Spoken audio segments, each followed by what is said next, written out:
Hello everyone, मेरा नाम ओम प्रकाश है और आज हम इस वीडियो में देखेंगे चैप्टर ऑफ बर्न। ठीक है, बर्न जो होता है यूनिट, वो पूरा चैप्टर ही इंपॉर्टेंट है। तो हम बेसिकली पूरा चैप्टर तो नहीं पढ़ेंगे, हम लोग बर्न पढ़ेंगे, उसको कैसे मैनेज करते हैं वो पढ़ेंगे। ठीक है, अब आते हैं बर्न।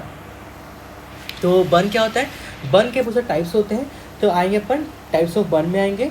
तो पहला क्या आपका थर्मल इंजरी। ठीक है, जो आपकी थर्मल इंजरीज होते हैं। और एक आता है आपका इलेक्ट्रिकल इंजरी, फिर chemical burn, cold injury, ionising radiation और सन बर्न। ठीक है, क्या क्या है? Thermal injury, electrical injury, chemical burn, cold injury, आपका आयोनाइजिंग रेडिएशन और सन बर्न। जो थर्मल उसके पार्ट्स होते हैं स्काल्ड, क्योंकि आप हॉट लिक्विड को स्पिलिच करोगे हॉट लिक्विड्स को, वो थर्मल होगा scald. Flame burn, flash burn और कॉन्टैक्ट बर्न। ठीक है, क्या क्या है? स्काल्ड है, फ्लेम बर्न है, फ्लैश बर्न है और आपका कॉन्टैक्ट बर्न है। आपका इलेक्ट्रिकल इंजरी आएगा केमिकल केमिकल का एसिड और अल्कली आ जाएगा। कोल्ड में आपका फर्स्ट बाइट आएगा। आयोनाइजिंग और सन बर्न टाइप हो गया आपका। अब आते हैं कि अपन बर्न को कैसे क्लासीफाई किए हैं, depending on the percentage of burn. ठीक है, डिपेंड करता है कि उसे कितना परसेंटेज आपका बर्न हुआ है। ठीक है, एक आता है माइल्ड, फिर मॉडरेट और फिर मेजर सीवियर। अगर आपका माइल्ड है तो partial thickness burn smaller than 15% in adult and smaller than 10% in children. ठीक है, तो इसमें क्या आपका, अगर आपका 15% से कम आपका बर्न हुआ है पार्शियल थिकनेस एडल्ट में और 10% से कम हुआ है चिल्ड्रन में, तो वो क्या आपका माइल्ड है। Full thickness burn less than 2% can be treated on out patient basis. अब आते हैं मॉडरेट। मेजर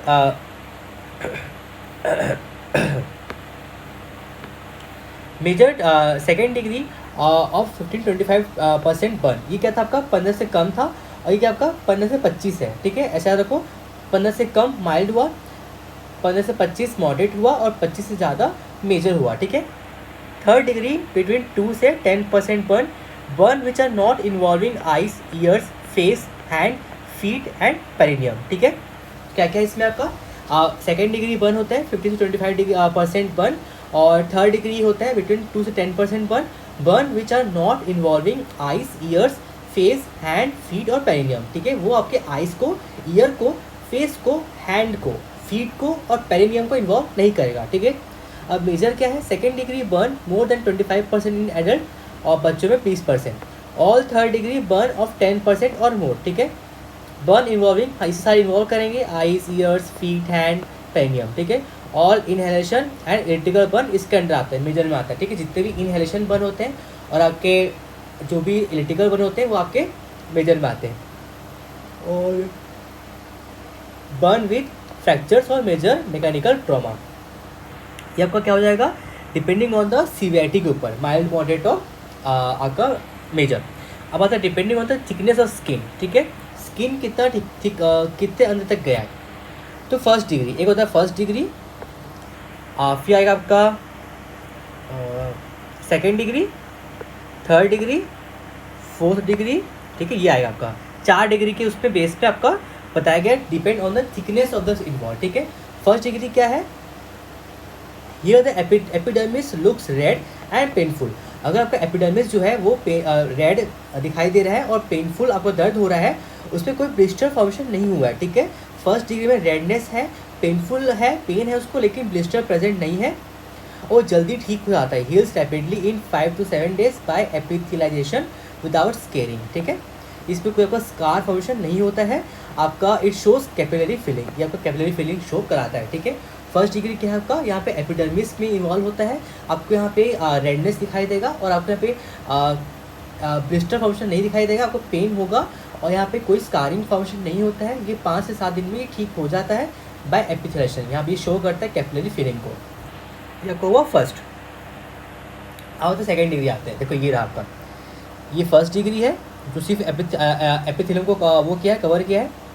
फिर सुपरफिशियल पार्शियल थिकनेस आएगा और फिर डीप पार्शियल थिकनेस आएगा और फिर फुल थिकनेस आएगा। ठीक है, तो सेकेंड डिग्री में आते हैं। The affected area is mortal, red, painful. ठीक है, जो आपका अफेक्टेड एरिया यहाँ पे मॉटल हो जाएगा, रेड होगा और पेनफुल होगा विथ ब्लिस्टर। तो क्या है आपका सॉरी, हाँ, द अफेक्टेड एरिया क्या है इसमें, मॉटल्ड है, रेड है, पेनफुल है विथ ब्लिस्टर, इसे ब्लिस्टर दिखेगा, ठीक है। पहले वाले में रेड था, पेनफुल था, लेकिन ब्लिस्टर नहीं था, इसे ब्लिस्टर दिखेगा। ये आप उसमें क्या था, 5 से 7 दिन में ठीक हो रहा था, ये आपका 14 से 21 डेज में ठीक होगा। Superficial second degree burn heels, ठीक है। जो आपका सुपरफिशियल है, दो है ना इसमें, सुपरफिशियल और डीप। अगर सुपरफिशियल हो रहा है तो वो अपने आप ठीक हो जाएगा, बस आपका कॉज करेगा पिगमेंटेशन, एक आपको पिगमेंट टाइप का दिखेगा, ठीक है, सुपरफिशियल में।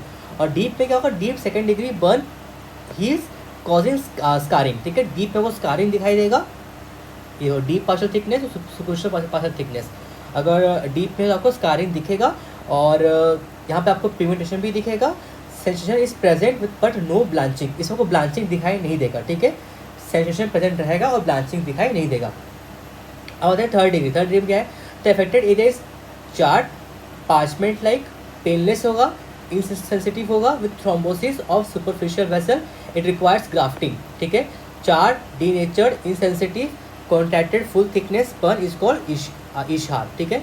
जबकि चार्ट, डीनेचर्ड और इनसेंसिटिव रहता है ना, जो ब्लैकिश दिखता है और चार्ट रहता है और इनसेंसिटिव होता है, उसको इशहार बोलते हैं। This wound must heal by re epithelialisation from would as, ठीक है। अब फोर्थ डिग्री क्या है, इन्वॉल्व द अंडरलाइन टिश्यू, या आपको मसल्स ऑफ बोन को भी इन्वॉल्व कर दिया। अब आते हैं depending on the thickness of skin involve, ये सेकंड टाइप का है, फर्स्ट टाइप का था वो, ठीक है। पार्शियल थिकनेस और फुल थिकनेस, पार्शियल में क्या आएगा, फर्स्ट और सेकंड डिग्री आएगा, जो कि आपको रेड होता है, पेनफुल होता है और ब्लिस्टर से प्रेजेंट रहता है। और फुल में क्या आएगा आपका, थर्ड डिग्री बर्न आएगा which is chart, insensitive, deep, involving all layers of the skin, ठीक है। ये हो जाएगा आपका फर्स्ट, सेकेंड और आपका थर्ड डिग्री, जिसमें आपको चार्ट, डीनेचर्ड, इंसेंसिटिव और कॉन्ट्रैक्टेड फुल थिकनेस बर्न दिखेगा, ठीक है, इशार। अब आते हैं अपन एसएस पे नहीं आएंगे, सीधा अपन आएंगे इसका क्लिनिकल फीचर क्या है। तो वही है, बंदा का बर्न से आया है तो उसको आपका बर्न का आपको हिस्ट्री पसंद रहेगा, हिस्ट्री देगा कि हम लोग को जला हुआ था, उसको दर्द होगा, बर्निंग होगा, उसको एंजियल स्टेटस होगा, उसका टेकिकेडिया होगा, टेकिपनिया होगा और फ्लूइड लॉस हो जाएगा उसको, ठीक है। तो हिस्ट्री ऑफ बर्न होगा, पेन होगा, बर्निंग होगा, एंजियल स्टेटस होगा, टेकिकेडिया, टेकिपनिया, फ्लूइड लॉस होगा उसको।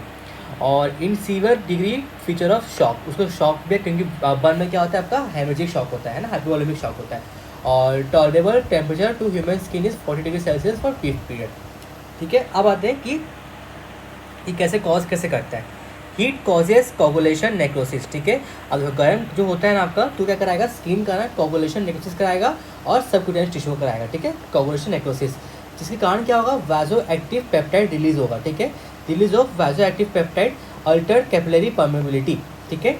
तो हीट क्या कर रहा है, heat causes coagulation necrosis of skin and subcutaneous tissue, जो कि रिलीज करेगा वाजो एक्टिव पेप्टाइड को रिलीज करेगा, अल्टर्ड कैपिलरी परमेबिलिटी, ठीक है, जो क्या करेगा आपके कैपिलरी परमेबिलिटी को अल्टर्ड कराएगा, जो कि हम फर्स्ट डेफिनेशन पढ़े थे। इसके कारण आपका फ्लूइड जो है लॉस हो जाएगा और आपको सीवियर हाइपोवोलेमिया होगा। तो ये बता रहा है कि आपके बर्न में हाइपोवोलेमिया क्यों होता है, कि कोगुलेशन नेक्रोसिस होता है स्किन का और सबक्यूटेनियस टिश्यू का, जो कि वाजो एक्टिव पेप्टाइड को रिलीज करता है और जो कि आपका कैपिलरी परमेबिलिटी को अल्टर करेगा, ठीक है, और फ्लूइड लॉस होगा, जिसके कारण सीवियर हाइपोवोलेमिया होगा।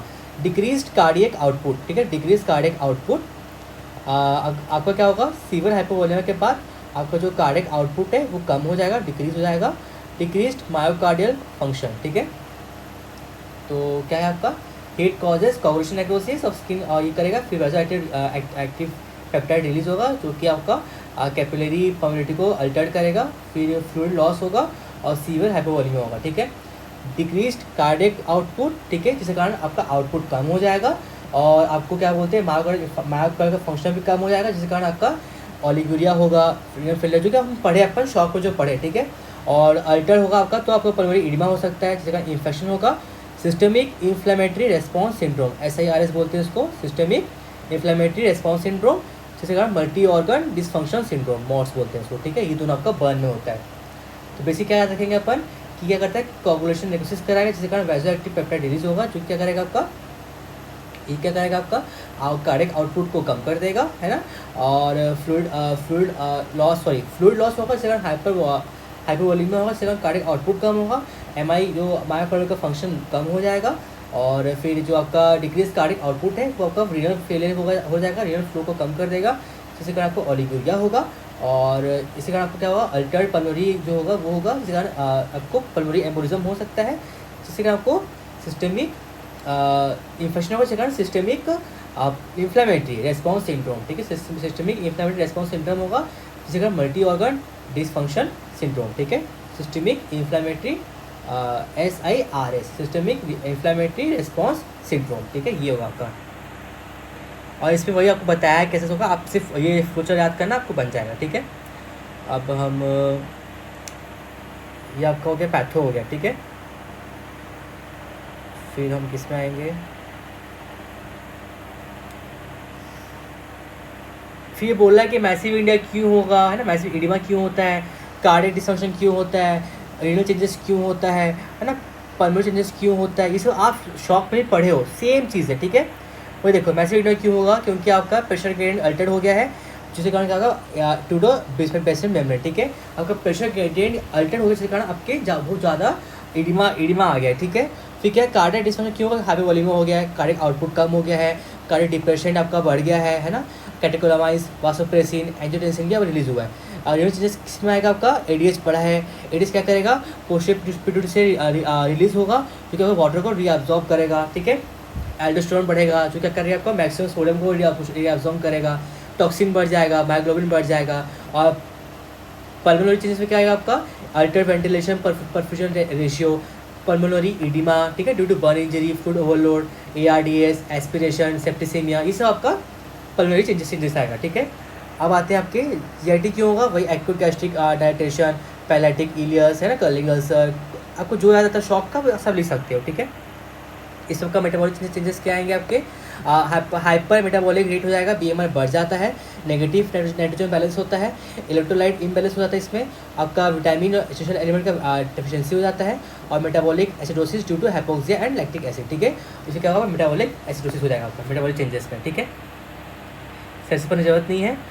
इफेक्ट ऑफ बर्न इंजरी वही है, वही जो पड़ापन शॉक हो जाएगा उसको, है ना, आपका किडनी फेल हो जाएगा, पल्मोनरी एडिमा हो जाएगा, ARDS हो जाएगा, रेस्पिरेटरी फेलियर हो जाएगा, आपका स्टेफ ऑरियस कॉज करेगा, बीटा हेमोरेटिक स्टेफिलोकोकस कॉज करेगा, सीडोमोनास, क्लेवेशिलिया, ये सब कॉज आपका कॉज करेगा। JIT में आपको वही है, JIT में हाइपोवॉलीमिया हो जाएगा, इसकी में हो जाएगा ग्लूकोसा का, इरोसिव गैस्ट्राइटिस हो जाएगा, कर्लिंग अल्सर, है ना, और फ्लूइड और इलेक्ट्रोलाइट इम्बैलेंस हो जाएगा आपका, फिर इशार फॉर्मेशन होगा, इंटेग्रल इंजरी होगा तो आपका वो fracture, major internal organ injury सब कॉज कराएगा। Development of contracture is late problem, it leads to ectropion, microstomia, disability of different joints, है ना, आपको कॉन्ट्रैक्चर डेवलपमेंट होगा आपका। और inhalation burn causes pulmonary oedema, ठीक है, आपका जो आप इनहेल करते हो बर्न को तो पल्मोनरी इडिमा कॉज करेगा, रेस्पिरेटरी अरेस्ट कॉज करेगा, ठीक है। केमिकल इंजरी जो करेगा आपका GIT डिस्टर्बेंस करेगा, इरोजन कर देगा GIT म्यूकोसा का, है, स्ट्रक्चर इसोफेगस अल्कली, ये सब करेगा आपका, ठीक है। और टॉक्सिक शॉक सिंड्रोम कर सकता है आपका, ठीक है, ये सब हो जाएगा। हाइपरट्रोफिक स्कार कॉज कर सकता है, ठीक है, ये हो जाएगा। अब उसके बाद पे आते हैं कि बर्न में डेथ क्यों होता है, ठीक है, क्योंकि हाइपोवॉलीमिया हो गया, शॉक हो गया तो डेथ होगा उसमें, शॉक हो गया तो आपका किडनी फेल हो गया है, आपको पल्मोनरी एडिमा हुआ, ARDS हो गया, इसलिए आपको डेथ होगा, सेप्टिसेमिया हो गया है, मल्टी ऑर्गन फेलियर हो गया है, और एक्यूट एयरवे ब्लॉक हो गया in head and neck burn में, ठीक है, आपका ब्लॉक हो गया, एक्यूट एयरवे ब्लॉक हो गया हेड में और नेक बर्न में। अब आते हैं अपन कि बर्न को मैनेज कैसे करेंगे हम लोग।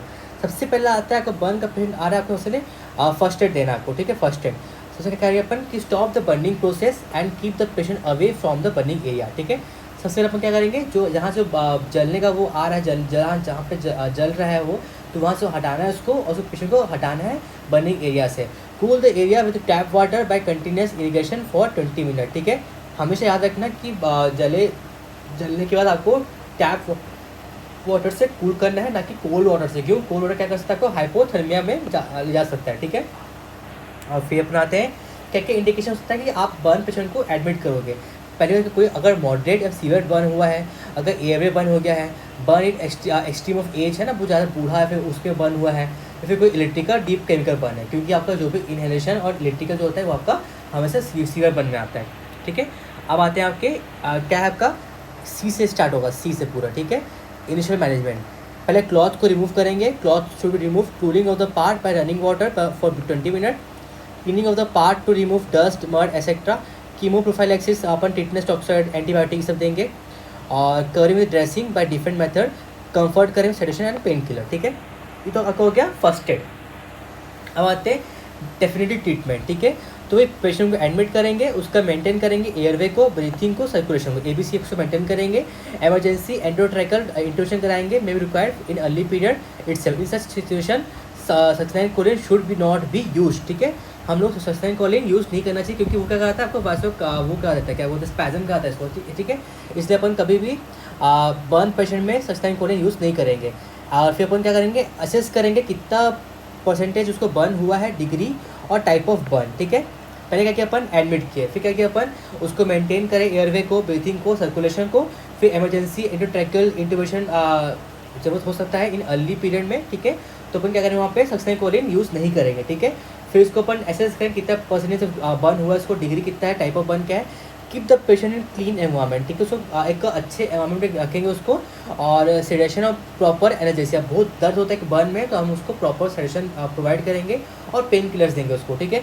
Patient should be in burn unit, है ना, जो कि बहुत ही आइडियली AC लगा हुआ रहता है, पूरा एयर कंडीशन रहता है वो, with barrier, nursing style, clothes, bedsheet, with all aseptic method. क्योंकि बर्न में इन्फेक्शन होने चांसेस बहुत ज़्यादा होता है, इसलिए हम लोग पर एसेप्टिक मेथड्स को पूरा वहाँ पे उसको शिफ्ट करेंगे बर्न यूनिट पे, ठीक है। ये तक हो गया डेफिनेटिव ट्रीटमेंट हो गया। पहला क्या आपका फर्स्ट एड हो, फर्स्ट एड में क्या है, उसको पहले जलने से रोको, है ना, जलने के एरिया से बाहर निकालो, कूल करो, टैप वाटर, कूल वाटर से निकालना है उसको, ठीक है। और फिर अपना आते हैं, इस पर लिख देना कि क्लॉथ रिमूव करेंगे, कूलिंग करेंगे, फिर उस पार्ट ऑफ को रिमूव करेंगे डस्ट मर्ड से, उसको आपको टिटनस का इमेज दोगे, एंटीबायोटिक दोगे, है ना, और उसको कंफर्ट दोगे सडेशन और पेन किलर से, ठीक है। फिर आपका आता है डेफिनेटिव ट्रीटमेंट आता है, आप क्या करोगे, आप उसको एडमिट करोगे पेशेंट को, है ना। फिर उसका एडमिट करने के बाद क्या करोगे, आप उसमें एंडोट्रैकियल इंट्यूशन कराओगे उसको इन सीवियर में, और सस्टेन कोई कभी यूज़ नहीं करना है उसमें। और उसका ABC मेंटेन करोगे, एयरवे, ब्रीथिंग और सर्कुलेशन को, ठीक है, ये हो जाएगा। और फिर आप क्या करोगे, उसको क्लीन एनवायरनमेंट में मेंटेन करोगे, उसको बर्न यूनिट रखोगे जहाँ पे सारे एसेप्टिक मेथड से होते हैं, ठीक है। और उसको प्रॉपर आपको सडेशन दोगे, एनर्जेसिक दोगे, ठीक है। अब आते हैं फ्लूइड रिसस्टेशन, क्यों, क्योंकि बर्न में काफ़ी फ्लूइड लॉस हो जाता है, तो हमको बाहर से फ्लूइड देना पड़ता है, ठीक है। तो इसके काफ़ी सारे आपके रेजिमेंट हैं, तो अब उसको याद नहीं करना रेजिमेंट को, हम अब एक बार याद रखना इवांस फार्मूला, ठीक है। इवांस फार्मूला देते हैं अपन बस, ठीक है। और फिर अपन आते हैं कौन सा फ्लूइड यूज़ करते हैं अपन, तो क्या करते हैं अपन, Ringer lactate, Hartmann fluid, plasma. Ringer lactate is the fluid of choice, ठीक है। रिंगर लैक्टेट को अपन फ्लूइड ऑफ चॉइस रखते हैं हम लोग। इसमें ज़्यादातर अपन डेक्सट्रोज नहीं देते, क्यों, क्योंकि पढ़े थे पीछे वीडियो में कि डेक्सट्रोज क्या होता है, डेक्सट्रोज में वो काफ़ी जल्दी वॉल्यूम को अपग्रेड नहीं करता है, जल्दी वॉल्यूम को नहीं बढ़ाता है ब्लड वॉल्यूम को, इसलिए अपन मेनली रिंगर लैक्टेट को यूज़ करते हैं। ट्रीटमेंट ऑफ अपना फ्लूइड ऑफ चॉइस वही रहता है, ठीक है। और अगर आपका ब्लड लॉस हुआ है तो अपन ब्लड को ट्रांसफ्यूज करेंगे अपन। अभी तो आया फ्लूइड कौन सा, और देखते हैं पहले के 24 घंटे में क्या यूज़ करना है। First 24 hours crystalloid should be given. Crystalloid are the one which can pass through capillary wall like saline, either hypo, iso, hypotonic, dextrose, saline, Ringer lactate, ठीक है।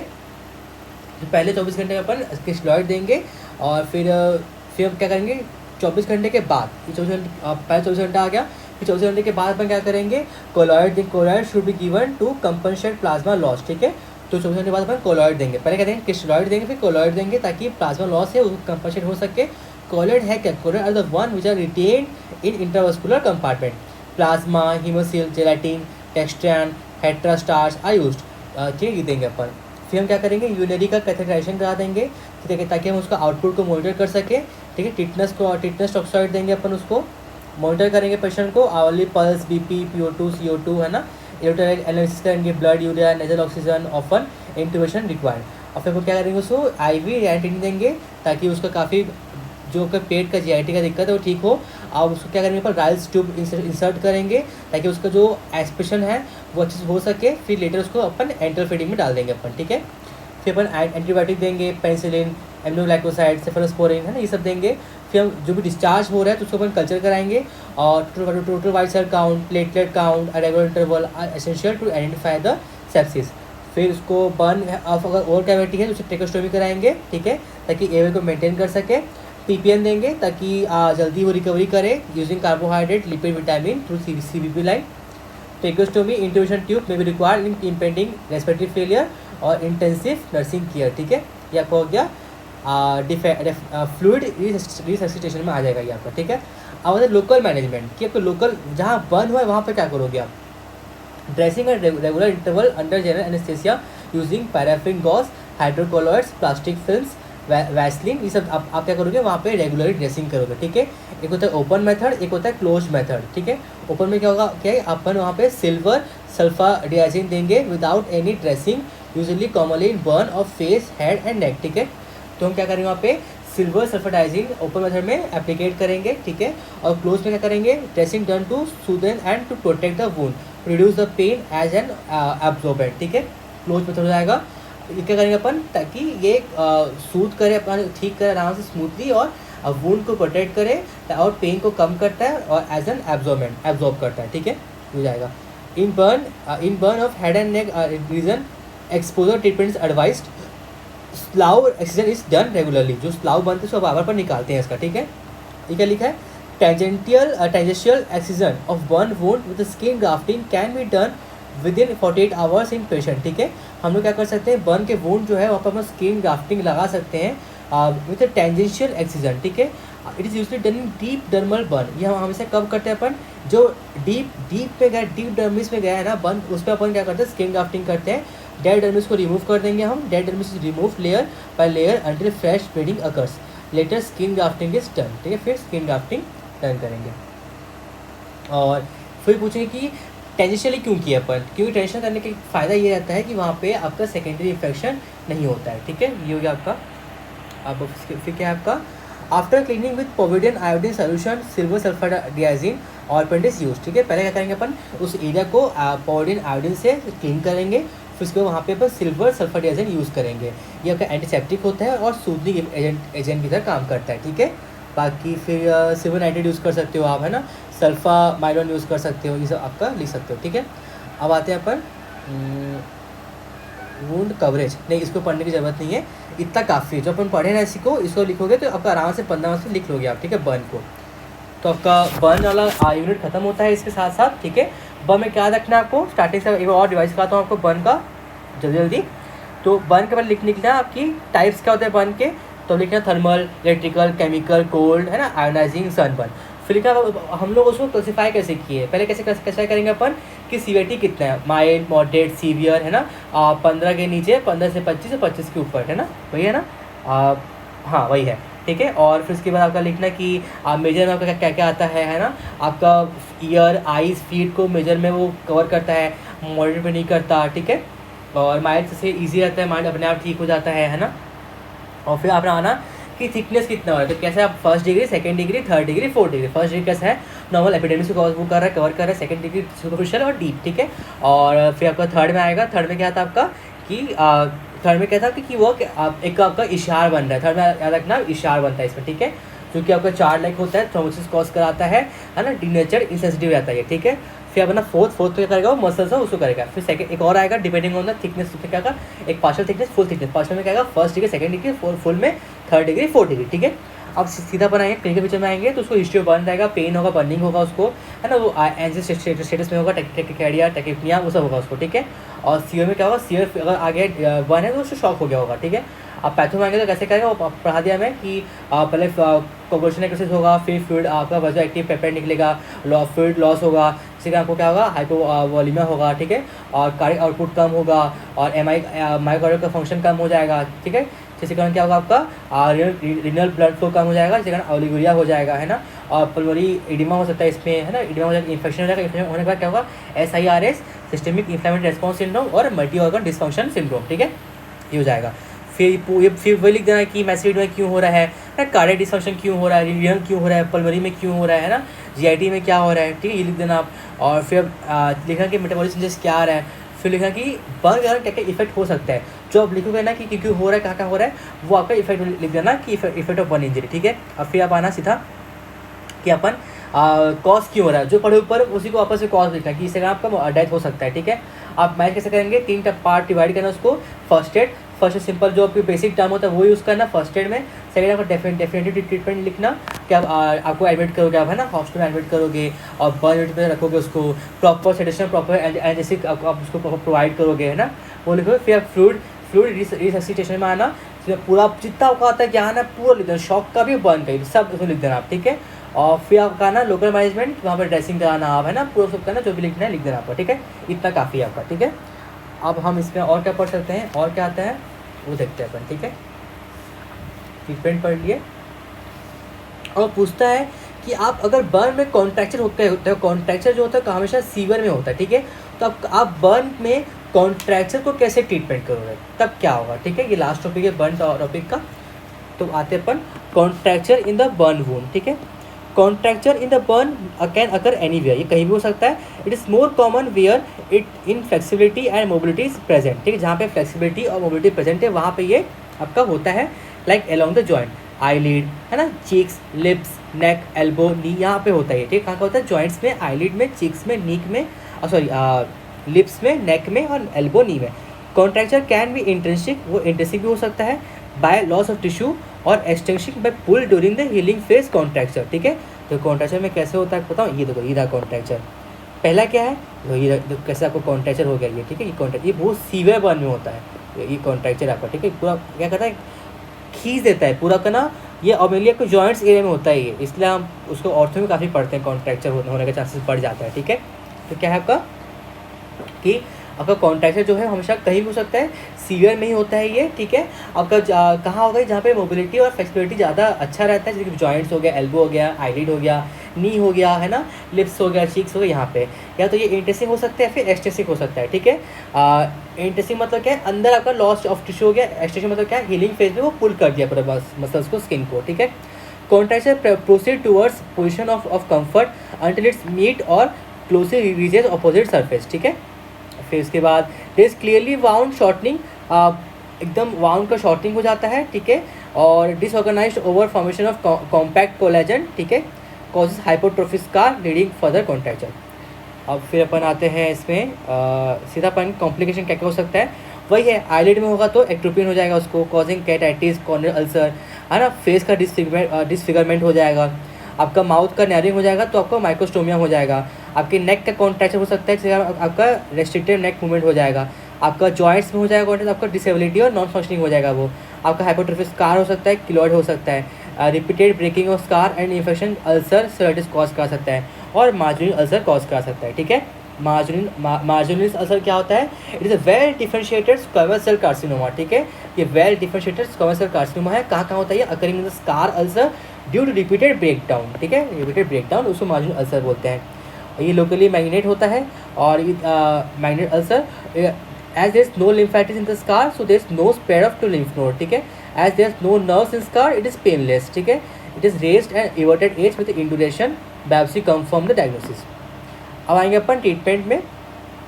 तो ये तो मार्जिनल अल्सर का बोल रहा है कि आप उसको एक्सरसाइज वाइड एक्सरसाइज दे दो, फिर एम्पुटेशन कर दो, ठीक है। और फिर कॉन्ट्रैक्चर का ट्रीटमेंट क्या है, तो release of contracture surgically and use of skin graft और जेड प्लास्टी, ठीक है। हम क्या करते हैं, जो आपका जिस एरिया में कॉन्ट्रैक्शन हो गया है उसको अपन सर्जिकली रिमूव कर देते हैं, और वहाँ पे स्किन ग्राफ्ट या फिर फ्लैप लगाते हैं बाय जेड प्लास्टी, ठीक है। डिफरेंट फ्लैप, कौन सा फ्लैप यूज़ करेंगे अपन, ट्रांसपोजिशन फ्लैप, वर्टिकुलर ट्रांसवर्स, है ना, लैटरली बेस्ड फ्लैप। ये फ्लैप का चैप्टर अलग आगे आएगा, उससे अपन पढ़ेंगे फ्लैप और ग्राफ्ट क्या होता है, कैसे होता है, उसे पढ़ेंगे अपन आगे, ठीक है। Transposition flap, vertical transverse, lateral based flap, bilobed flap, है ना, bipedicle flap, advancement flap, regional flap, random cutaneous flap, है ना। जितने टाइप ऑफ फ्लैप है उसे अपन यूज़ कर सकते हैं। प्रॉपर अपन उसमें क्या करेंगे, फिजियोथेरेपी देंगे और उसको रिहैबिलिटेट करेंगे, है ना। अब अगर उसको कॉन्ट्रैक्चर हो चुका है तो प्रेशर गारमेंट लगाएंगे ताकि वो आपका हाइपोट्रोफी स्कार में, ताकि उसको वो कम कर सके, वो ज़्यादा स्प्रेड ना हो, ठीक है। और अपन अगर उसको इचिंग होगा उसको, तो उसको मैनेज करेंगे इन the scar causing aloe vera, antihistamine और मॉइस्चराइजिंग क्रीम, ठीक है। ये आ गया आपका, इतना काफ़ी है कॉन्ट्रैक्चर में, ठीक है। चैप्टर कंप्लीट होता है। अब अपन नेक्स्ट चैप्टर पढ़ेंगे ट्रॉमा, ठीक है। चलो, थैंक यू।